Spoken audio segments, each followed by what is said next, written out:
मेरा नाम रिया पासवान है और मैं बिहार के सबसे बड़े स्लम एरिया से आती हूँ। और मैं यहाँ तक आज जो आई हूँ, मैं खुद की बदौलत आई हूँ, शक्ति अभियान की बदौलत आई हूँ। अब मुझे यहाँ लाने में कोई नेता विधायक का हाथ नहीं है, किसी लोगों का हाथ नहीं है। और हमारी जो सबसे बड़ी स्लम एरिया है, वहाँ पे बेरोजगारी, गरीबी, सब दलित समाज के लोग रहते हैं और गरीबी यहाँ कूट कूट कर भरा हुआ है, बेरोजगारी भी। और हमारे घर के जहाँ हम रहते हैं वहाँ पे मोरिया लोक है, नगर निगम है और यहीं पे इस्कॉन टेम्पल है। लेकिन उसके बाद भी हमारी जो व्यवस्था है हमारी स्लम एरिया की, उसमें ना तो अच्छी शिक्षा दी जाती है और ना ही हम लोगों को कुछ रहने का साधन है। बिल्कुल गरीबी की जिंदगी हम लोग जी रहे हैं। ये इस्कॉन टेम्पल कब बना? ये तो हो गया है कुछ साल बने हुए। कुछ साल मतलब पुराना है या अभी नहीं, अभी तो न्यू ही समझिए, न्यू ही है। कितना बड़ा है? बहुत बड़ा है, बहुत बड़ा।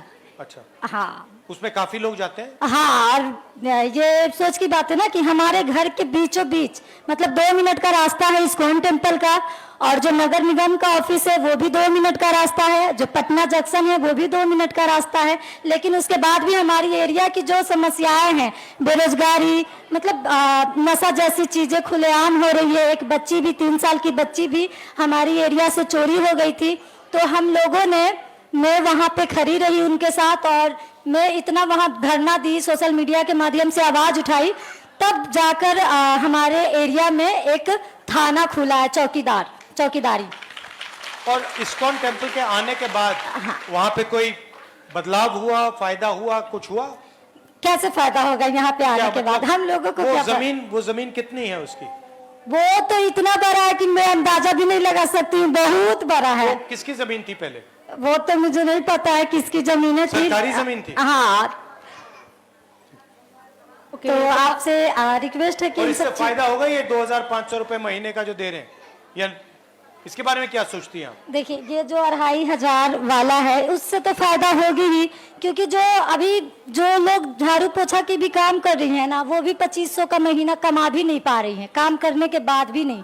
तो ये जब महिलाओं को मिलेंगी तो उम्मीद है कि मतलब अच्छा शिक्षा, अपनी मतलब खाना पीना सही से कर पाएंगी, घर का चूल्हा चौकी जला पाएंगी। और आप क्या करना चाहती हो? हम तो आपके तरह नेता, मतलब बहुत अच्छे नेता बनना चाहते हैं और बिल्कुल साथ आपके, और भाषण तो बहुत अच्छा देती है। और आपके तरह मैं भी सोची हूँ कि मैं कभी शादी वादी ना करूँ, एक मतलब अच्छा मतलब ये नेता बनूं और लोगों के लिए काम करूं।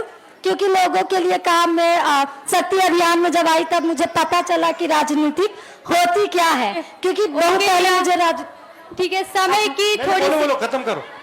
मुझे बहुत पहले राजनीति के बारे में नहीं पता था और आपके पास समय नहीं है, इसीलिए ना। नहीं, समय है मेरे पास, बोलो। अच्छा ठीक है, मैं राजनीतिक में ही आगे बढ़ना चाहती हूँ, क्योंकि राजनीतिक से ही सारी कुछ का शुरुआत होता है, शिक्षा से लेकर स्वास्थ्य तक। और लोग राजनीतिक में आना नहीं चाहती हैं, खास कर महिलाएं।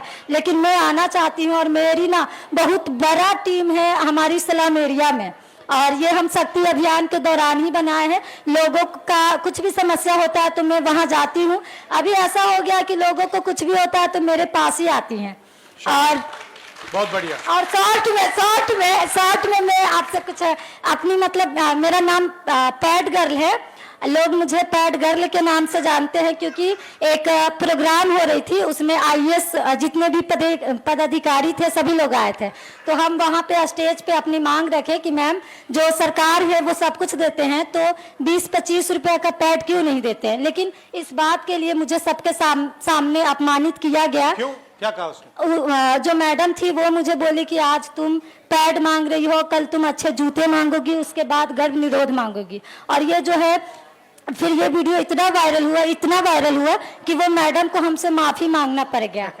फिर वो मुझसे माफी मांगी और नीतीश कुमार जी को भी जवाब देना पड़ा था कि भाई बच्चियों से आप ऐसे बात कर कैसे सकती हैं। फिर सोशल मीडिया से हमें मतलब बहुत प्यार मिला, तब जाकर मेरी जो है ना और काम करने की इच्छा जागने लगी।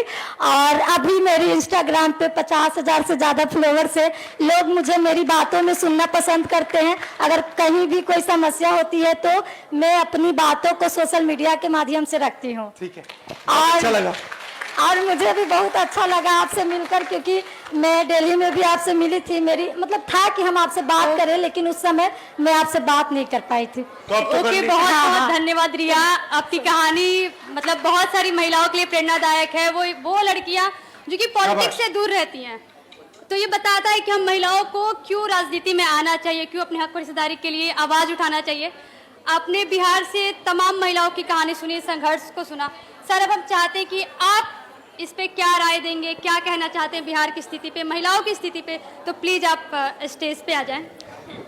बहुत बहुत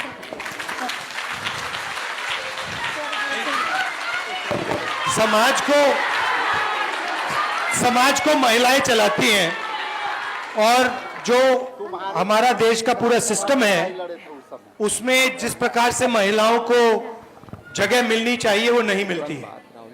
आप कोई भी एरिया देख लीजिए, बड़ी बड़ी कंपनीज देख लीजिए, सरकार देख लीजिए, ब्यूरोक्रेसी देख लीजिए, जितनी भागीदारी महिलाओं को मिलनी चाहिए वो नहीं मिलती है।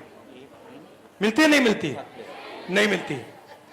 तो हम चाहते हैं कि ये बदले, और हम चाहते हैं कि बिहार में ज्यादा से ज्यादा महिलाएं हर फील्ड में, कॉर्पोरेट इंडिया में, मेडिकल में, शिक्षा में, हर फील्ड में आगे जाएं।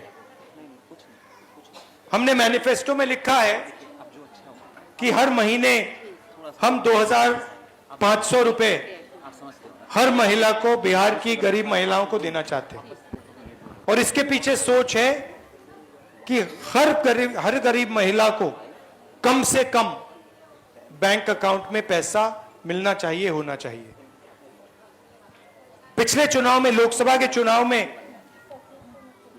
हमारी एक योजना थी, न्याय योजना, जिसमें हमने कहा था कि 1 लाख रुपए, 1 लाख रुपए हर साल हम महिला के बैंक अकाउंट में डालेंगे। तो वो तो बहुत बड़ी चीज थी, मगर यहां हम हर महीना 2,500 रुपए बिहार की सरकार आपको देगी। आपने मुझे कहा कि आप बच्चों को पढ़ाते हो, मगर आज हिंदुस्तान की सच्चाई है कि जो बच्चे पढ़ लेते हैं, डिग्री पा लेते हैं, चाहे वो इंजीनियरिंग डिग्री हो, दूसरी डिग्री हो, डिग्री पाने के बाद वो रोजगार नहीं पा पाते। ये सही है, गलत है? सही है ना? मतलब लाखों, हजारों लाखों रुपए आपके जेब से जाते हैं,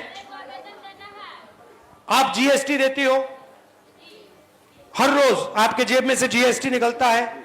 आपने कुछ खरीदा, कपड़े खरीदे, जूता खरीदा, जीएसटी आप देते हो, और फायदा अदानी, अंबानी जैसे लोगों को होता है। आपका कर्जा कभी माफ नहीं होता, आपका कर्जा माफ नहीं होता, उनका लाखों करोड़ रुपए का कर्जा माफ होता है। होता है, नहीं होता है? आपको बैंक लोन भी नहीं देगा, आपको साहूकारों से बैंक लोन लेना पड़ता है, 10%, 15% पे लेना पड़ता है। अरे यस सर, है ना? तो आप जीएसटी का पैसा देते हो, आप फिर बच्चों की शिक्षा का पैसा देते हो, फिर आप जब कोई बीमार होता है प्राइवेट अस्पताल में पैसा देते हो। महंगाई बढ़ती जा रही है, तो आपके जेब में पैसा कम होता जा रहा है और उनके जेब में पैसा बढ़ता जा रहा है, बढ़ता जा रहा है, बढ़ता जा रहा है। ये हम बदलना चाहते हैं। हमारा कहना है कि 2 देश नहीं बनने चाहिए, एक अंबानी अदानी वाला देश और दूसरा गरीब जनता का देश। हम चाहते हैं कि एक देश हो, उसमें सबकी जगह हो, शिक्षा में, स्वास्थ्य में सरकार मदद करे। ये पूरा का पूरा प्राइवेटाइजेशन जो हो रहा है, जो पहले सरकारी कंपनियां होती थी, ये सारी की सारी मतलब प्राइवेट लोगों को बेचती जा रहे हैं, इसके हम खिलाफ हैं। हम चाहते हैं कि सरकारी स्कूल अच्छे हो, सरकारी अस्पताल अच्छे हो और देश में रोजगार पैदा हो और वो आपके बच्चों को मिले। ये लड़ाई है, महंगाई कम हो। और हमारी सोच है कि